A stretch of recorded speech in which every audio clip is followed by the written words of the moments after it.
اعوذ باللہ من الشیطان الرجیم، بسم اللہ الرحمن الرحیم۔ معزز صحافی حضرات، کیمرہ مین، یہاں موجود حق پرست ساتھیوں، السلام علیکم۔ آپ سب کی آمد کا شکریہ کہ کل اسی جگہ پر، اسی میدان میں اگر صحیح طرح گن لیا جاتا تو دنیا کے سب سے بڑے شہر کراچی کا جلسہ نہیں ہو رہا ہے، نہ یہاں پر ڈسٹرکٹ سینٹرل کا جلسہ ہو رہا ہے، یہاں پر لیاقت آباد کا ایک ٹاؤن کا جلسہ کل ہونا ہے۔ یہ جلسہ اور اس سے پہلے ہونے والے جلسے ہماری انتخابی تیاریوں کا حصہ نہیں ہے۔ اس 35 سالوں میں اس شہر کے لوگوں نے ہر دور میں، ہر حال میں متحدہ قومی موومنٹ کو بار بار، ہر بار اپنے مینڈیٹ سے نوازا ہے، اور یہ قرض اور فرض ہم سچ بول کر اس شہر کے لیے ادا کرتے رہے ہیں۔ آج ہماری بھی خوش نصیبی ہے کہ پاکستان بنانے والوں اور ان کی اولادوں کا نمائندہ علاقہ لیاقت آباد، پاکستان میں چلنے والی عوامی، جمہوری اور انقلابی تحریکوں کا مرکز اور محور لیاقت آباد، وہاں پر کل لیاقت آباد کی عوام سے، صرف اور صرف لیاقت آباد کی عوام سے ان کے دل کا حال معلوم کرنے اور اپنے دل کی داستان بیان کرنے کے لیے یہاں پر میدان سجے گا۔ معزز صحافی حضرات، فرق اتنا واضح ہے کہ اگر آپ کی آنکھوں میں تعصب کا اینک نہیں لگا ہوا تو آپ ایم کیو ایم کے ساتھ والا کراچی اور ایم کیو ایم کے بغیر والے کراچی میں تمیز کرنے میں کوئی مشکل نہیں ہو سکتی۔ آج اس شہر کراچی میں اور سندھ کے شہری علاقوں میں جیسا بھی ہے، جتنا بھی ہے، وہ اسی دور کی نشانیاں ہیں جب ایم کیو ایم کے پاس مینڈیٹ کے ساتھ کچھ اختیار بھی رہا ہو۔ میں صرف کراچی نہیں، پورے پاکستان کے ضمیر کے لیے سوال اٹھاتا ہوں، کیا 2008 کا کراچی ایسا ہی تھا جو 2023 کا ہے؟ کیا کراچی پورے دنیا میں اپنی پہچان کرنے کے لیے اور ابھرتے ہوئے شہروں میں شامل ہوتا تھا یا نہیں؟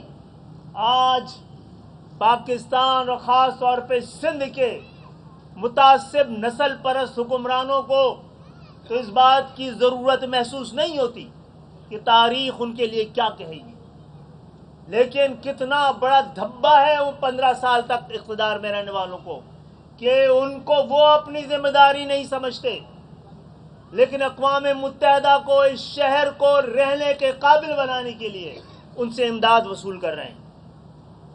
کس شہر کے لیے امداد وصول کی جا رہی ہے؟ جو پورے پاکستان کو چلاتا اور پالتا، ہزاروں ارب روپے ٹیکس میں دیتا ہے۔ نکالیں حساب کتاب، اعداد و شمار کہ پاکستان کے باقی شہر کتنا ٹیکس دیتے ہیں اور اس میں سے ان کو کتنا واپس ملتا ہے۔ ہم تو کئی بار یہ کہہ چکے ہیں کہ لگتا یہ ہے کہ ہم سے ٹیکس نہیں بلکہ جزیہ وصول کیا جاتا ہے، تو جن سے جزیہ وصول کیا جاتا ہے ویسے ہی ڈکلیئر کر دیں ہمیں۔ اور یہ بار بار یہ بات کہنے میں بھی ہم مجبور ہیں کہ ان سارے صورتحال کے پیچھے قومی اتفاق رائے نظر آتا ہے. اگر اس اتفاق رائے سے پاکستان کی ترقی اور تعمیر میں کوئی بہتری آ رہی ہوتی، جمہوریت کے ثمرات عام پاکستانیوں کی دہلیز تک پہنچ رہا ہوتا، تو ہمیں اس کو ایک اور اپنے جانب سے قربانی سمجھ کر اس صورتحال کو بھی ہم قبول کر لیتے. معزز صاحب حضرات، یہ علاقہ علاقہ جا کر علاقے کے لوگوں کو بلا کر جمع کر کے بات کرنے کا مقصد یہ ہے کہ ان کو یقین دلایا جا سکے کہ آپ کا صبر کام آیا ہے، آپ کا شکر کام آیا ہے. اس شہر کو پیچھے کی طرف دھکیلنے والے، دیوار سے لگانے والوں کو اندازہ ہو گیا ہے کہ ہمیں دیوار سے لگایا گیا تو دیوار کے گرنے کا بھی خدشہ، اور ان کو پتا ہے کہ اگر پاکستان کو بچانا ہے تو سب سے پہلے کراچی کو بچانا ہوگا. ہماری خوش گمانی ہے، ہمیں قدرت پر، فطرت پر، اس کے طریقہ کار پر، مکافات عمل پر ہمارا ایمان ہے. ہم سمجھتے ہیں کہ اس وقت پاکستان کو بچانے کا پہلی قسط کراچی کو بچانا ہے، اور اسی لیے ہم مایوس، بکھرے ہوئے، نا امید اہلیان کراچی کو یقین دلانے آئے کہ اب آپ کو پاکستان بچانے کے لیے اس شہر کی تعمیر و ترقی میں آنے والے کئی سالوں تک اپنا کردار ادا کرنا ہے. پاکستان ہمارے اجداد کی امانت ہے، ہماری کمزوری ہے، ہماری مجبوری ہے، اور ہم ہر حالت میں اس ملک کو بچانے کے لیے ان 20 لاکھ جانوں کی قربانی کو ضائع نہیں ہونے دیں گے. ہم نے اپنے حصے سے زیادہ کی قربانی دے چکے ہیں، خاص طور پہ سندھ کو متحد رکھنے کے لیے، سندھ کے مستقل باشندوں کے درمیان خلیج کو پاٹنے کے لیے ہم نے اپنے حصے سے کئی گنا زیادہ کی قربانی دی گئی ہے. اب ہم سمجھتے ہیں کہ حکومتوں کو، مملکت کو، ریاست کو یہ قربانی ہم سے طلب نہ کی جائے تو بہت بہتر ہوگا. اب کسی اور کی باری ہے. اس شہر کو آپ نے بڑی مشکل سے، اس شہر کی جو آپ نے 1.5 کروڑ آبادی کم دکھائی تھی، اس میں تو 50% کو تو خدا کا شکر، ہم اس پہ بھی خدا کا شکر ادا کرتے ہیں کہ بازیاب ہماری کوششوں سے ہوا ہے، اور یہ ہماری کوششوں کو کامیاب ہونے میں جس نے مدد کی ہے ہم اس کا شکریہ کرتے ہیں، شکریہ ادا کرتے ہیں. یہ ہماری مدد نہیں، یہ پاکستان کی مدد. جو ریاست اپنے لوگوں کو گن ہی نہ سکے وہ اپنا جواز کھو بیٹھتی ہے، اور جو مردم شمار ہی نہ کرا سکے وہ مردم شناسی کیا کرا پائیں گے. تو انشاءاللہ تعالی بہت سارے سوالات ابھی اٹھ رہے ہیں. آپ سب کے علم ہے معزز صحافی حضرات کہ ہم نے بہت سارے اندیشوں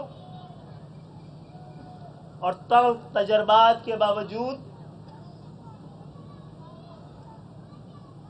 موجودہ نگراں حکومت کو سندھ کی اس کے ساتھ اس لیے تعاون کیا، اس لیے اس کے ساتھ قبول کیا اپنی خوش فہمی اور خوش گمانی کے تحت. ہم سمجھ رہے تھے کہ ایک قابل احترام اور بڑے شاندار عدالتی کیریئر رکھنے والے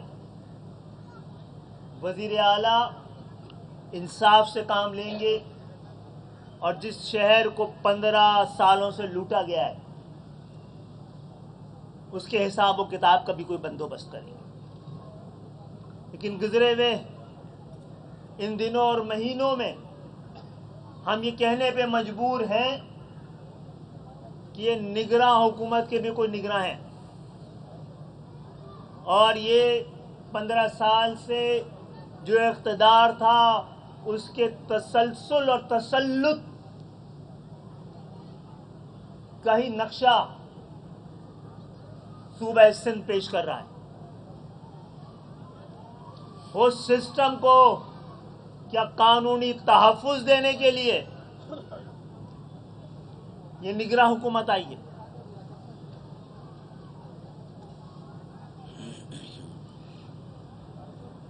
ہم اب بھی توقع رکھتے ہیں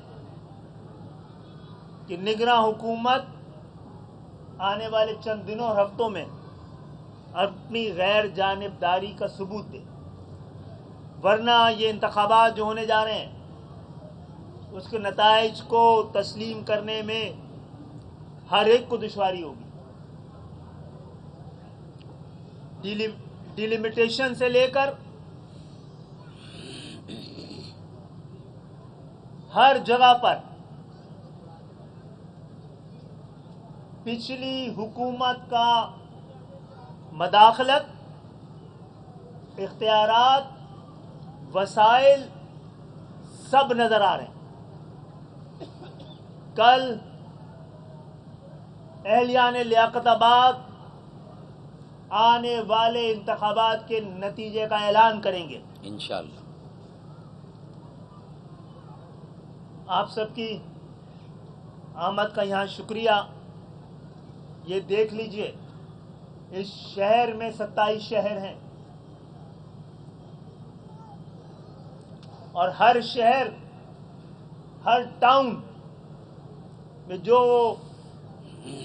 علاقائی جلسے ہو رہے ہیں وہ کوئی سیاسی جماعت اپنی پوری طاقت اور وسائل کے ساتھ بھی اس شہر میں نہیں کر سکتی۔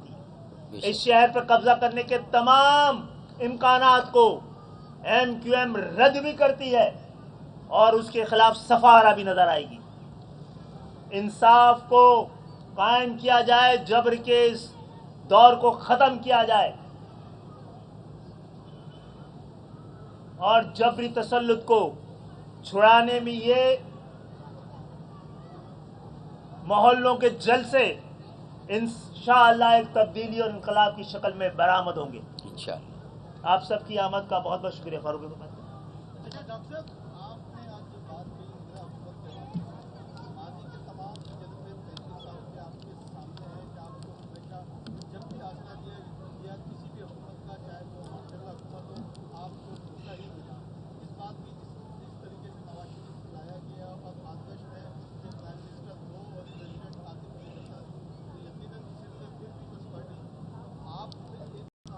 فیصلہ کرنے والے زمینی خدا ہو سکتے ہیں، خدا نہیں۔